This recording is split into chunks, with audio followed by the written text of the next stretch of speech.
વલસાડના ભદેલી ગામે ઈંટના ભઠ્ઠા પર કામ કરતા શ્રમિકના પગના ભાગે અત્યંત ઝેરી રસેલ વાઇપર સાપ કરડી જતા વલસાડની સિવિલ હોસ્પિટલ ખસેડાયો। વલસાડ જિલ્લામાં સ્નેક બાઇટના કેસમાં સતત વધારો થઈ રહ્યો છે, ત્યારે છેલ્લા એક મહિનામાં 5થી વધુ લોકો પર રસેલ વાઇપર સાપ દ્વારા હુમલો કરાયો છે।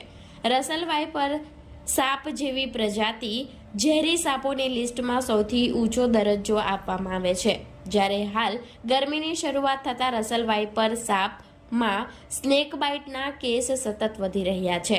ત્યારે આજરોજ ભદેલી ગામે ઈંટના ભઠ્ઠા પર કપરાડાથી કામ કરવા આવેલા શ્રમિક કલ્પેશ લક્ષુભાઈ સાંભર ઉંમર વર્ષ 23 પોતાનું કામ પતાવી બાથરૂમ જઈ રહ્યો હતો, જે દરમિયાન તેમના પગે ડંખ વાગ્યો હોવાની જાણ થતાં તેમણે તેમના સાથી મિત્રોને બૂમાબૂમ કરી હતી।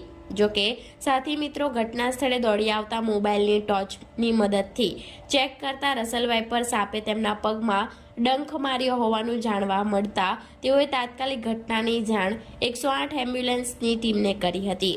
રેસ્ક્યુ કરનાર યુવકોની મદદ લઈ સાપને પકડી યોગ્ય જગ્યાએ છોડી દીધો હતો।